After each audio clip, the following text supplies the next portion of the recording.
Media sosial hadir di Indonesia sejak tahun 1997, menjadi Friendster pada 2002. Berbagai aplikasi tersedia, baik untuk bisnis, hiburan, hingga pendidikan.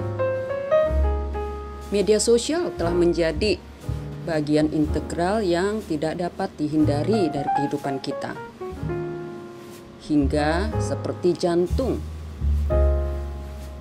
Platform media sosial terus berkembang, bertumbuh bagai jamur. Apapun informasi, kita dapat memperolehnya dengan sentuhan jari di gadget maupun komputer. Dunia ada di tangan kita, demikian slogannya. Hampir 60% anak didik mengakses internet untuk memperoleh bahan-bahan untuk tugasnya. Dengan masuknya internet, berbagai macam aplikasi tersedia untuk mewujudkan kebutuhan pengguna. Hingga tahun 2021 ini, diketahui bahwa 64% penduduk Indonesia telah menggunakan medsos. Media sosial sudah menjadi kebutuhan yang tak terpisahkan, bahkan sampai tingkat kompulsif. Kebanyakan dari pengguna media sosial menjadi begitu keranjingan, rasa ingin tahu yang berlebihan, atau biasa kita kenal dengan lebih kepo, hanya untuk kepuasan sejenak. Tapi apakah kita tahu bahwa perilaku tersebut berperan merugikan diri kita sendiri?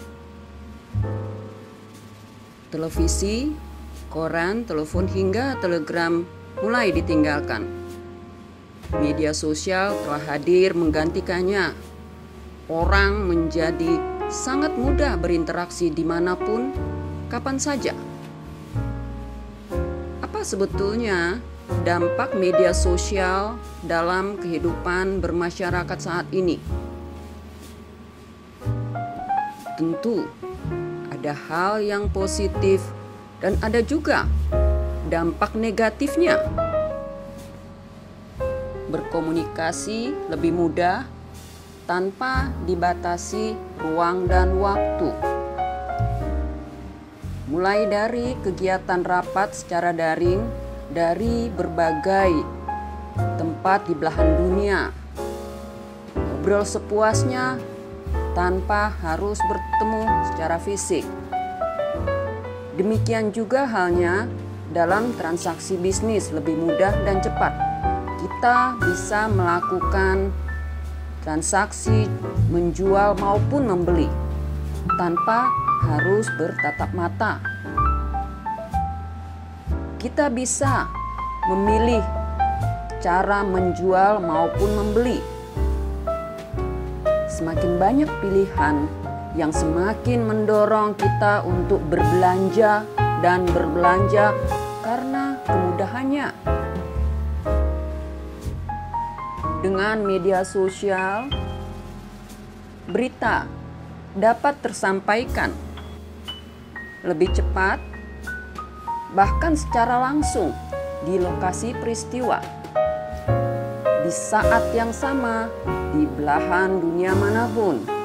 Bahkan kita bisa mendapatkan pemberitaan yang sudah berlalu puluhan tahun. Bagaimana dengan dunia hiburan?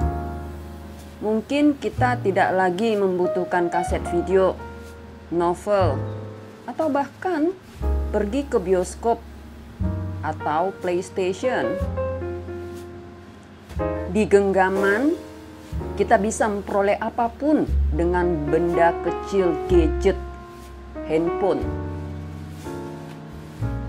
Lalu kemudahan tersebut apa dampak negatif dalam kehidupan bermasyarakat maupun kehidupan pribadi? Ya, banyak sekali. Salah satunya adalah ruang privasi semakin sempit karena orang semakin mudah memperoleh informasi tentang orang lain. Demikian juga tentang kita dapat dengan mudah dilacak. Hingga tersedia aplikasi untuk mengetahui keberadaan seseorang secara rahasia. Akibatnya, orang semakin kepo dengan pribadi orang lain yang tentunya berimbas positif maupun negatif. Sehingga menimbulkan permusuhan, intimidasi, dan pelecehan. Konten-konten sensasi lebih digandrungi penonton. Syarat komentar-komentar negatif menghujat, intimidasi, hingga diantaranya netizen pun tak jarang saling adu mulut di kolom komentar hingga berujung berurusan dengan hukum. Menariknya, jarang terdapat komentar yang memberi solusi di sana. Demi konten, sebagian memanfaatkan untuk mengekspresikan diri dengan memamerkan rumah, mobil, dan hal-hal yang sesungguhnya tidak ada manfaat ekonomi maupun pendidikan. Dengan kecanggihan teknologi, pengguna dapat mengubah tampilan sebenarnya. Demi konten, pengguna rela memamerkan bagian-bagian tubuh yang mengundang mata, yang mendapat perhatian, bahkan menghabiskan uang dan bertaruh nyawa. Bahkan beberapa kasus hingga merenggut nyawa. Dalam beberapa tahun terakhir, dokter bedah plastik keranjingan order pasien yang ingin mengubah wajahnya, tubuhnya agar terlihat sempurna. Selepas itu bersangkutan pun memamerkan penampilan barunya. Ada yang berkomentar positif, namun tak jarang pula direspon bernada nyinyir. Semua itu karena banyaknya tawaran-tawaran yang menarik yang diciptakan platform-platform mendorong pemakai medsos semakin kreatif menampilkan pose-pose selfie di media sosial. Pose-pose kebersamaan dengan caption yang menarik dan biasanya pemosting berharap postingan mereka direspon positif oleh banyak orang. Lalu bagaimana bila sebaliknya?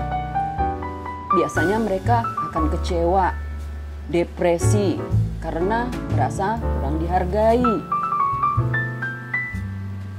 Bahkan tak jarang kita membaca berita suami istri, anak, dan orang tua berselisih karena gadget. Berita-berita saru yang berkenaan dengan urusan ranjang, perselingkuhan, dan lain-lain juga menjadi konsumsi yang menarik.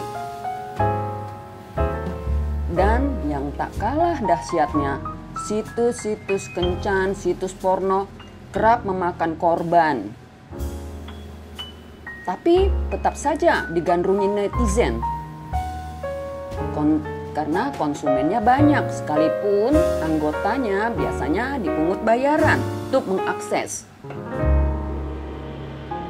Di era digital saat ini, pemberitaan begitu cepat sampai di saat-saat yang sama berita-berita hoaks pun juga demikian. Banyak masyarakat sulit membedakan mana berita yang benar dan yang hoaks. Pembaca, penonton lebih suka berita heboh dan berita hoaks daripada berita yang membangun. Katanya lebih menarik, apalagi isinya tentang keburukan orang lain. Sehingga tak jarang berita hoaks lebih dapat tempat, lebih mendapat perhatian, lebih dinikmati sebagai hiburan. Tentu dipenuhi komentar pro dan kontra. Tak jarang berakhir dengan saling hujat. Ada juga yang memanfaatkan media sosial untuk menggiring opini. Biasa disebut influencer atau buzzer. Tentu orang-orang ini memanfaatkan media sosial menjadi bisnis. Apakah itu menyalahi? Tentu tidak. karena mereka bekerja untuk menyampaikan tanggapannya. Tinggal bagaimana pemirsa mengambil hal yang positif untuk pengetahuan atau sekedar menghibur jika itu bermanfaat. Dari poin-poin di atas tentu kita dapat memilah mana yang baik untuk diri sendiri atau malah merusak. Jangan sampai kita seperti zombie terlalu larut dalam pusaran situasi yang sebenarnya tidak berkaitan dengan diri kita, hingga sampai panik luar biasa ketika ponsel kita ketinggalan. Jika ya, berarti Anda sudah termasuk kategori kecanduan media sosial. Bila hal itu terus dilakukan, maka bukan tidak mungkin berdampak pada kesehatan tubuh dan mental. Apa-apa saja kerugian mental yang tidak disadari pemakai medsos yang berlebihan? Pertama, terjadi kelalaian dalam mengatur program kerja. Kemudian banyak waktu yang terbuang. Dan tentu saja banyak uang yang terbuang untuk hal yang tidak bermanfaat. Kebiasaan berlaku destruktif, menghujat, kebiasaan mengujar kebencian, membentuk kepribadian narsistik, menciptakan kemalasan, dan menjadi mudah tersinggung, frustasi, depresi, dan akhirnya menjadi susah tidur. Dan tak kalah pentingnya, merusak penglihatan karena pijar dari gadget Anda. Bagaimana cara menghindari efek negatif dan membuat media sosial menjadi bermanfaat bagi kita? Pertama, pahami dan tentukan keuntungan. Pahami dan tentukan konten pemberitaan yang mendukung. Kemudian, batasi waktu penggunaan medsos agar waktu istirahat Anda cukup. Dan kemudian, gunakan logika dalam menanggapi pemberitaan adalah awal yang baik untuk kesehatan mental kita. Mengumpulkan informasi dari berbagai sumber adalah tindakan yang bijak agar terhindar dari informasi yang tidak valid. Ingatkan diri Anda bahwa semua tindakan ada konsekuensi. Lalu bagaimana cara menghilangkan ketergantungan media sosial? Buatlah jadwal kerja per hari atau per minggu yang akan kita lakukan. Pastikan jadwal tersebut dapat dilakukan. Pastikan waktu untuk berolahraga ataupun berrelaksasi tanpa ponsel, tanpa gadget. Buatlah komitmen untuk diri sendiri, mengurangi frekuensi bermedia sosial. Semakin dini usia pemakai medsos, semakin besar dampak merusak kesehatan mental. Menggunakan media sosial tidak gratis. Menikmati selancar media sosial, tentu kita harus membeli kuota atau berlangganan. Pernahkah Anda menyadari bahwa Anda membayar ketika menginstal aplikasinya? Anda juga membayar ketika menjalankan aplikasinya. Dan Anda juga membayar untuk memvalidasi aplikasinya. Dan itu semua tidak dibayar dengan gratis. Mulailah dahulukan kepentingan yang berorientasi positif pada tujuan yang bermanfaat pada diri Anda lebih dulu. Tidak ada yang mudah berubah. Tidak ada yang berhasil hanya bermodalkan niat tanpa dilakukan.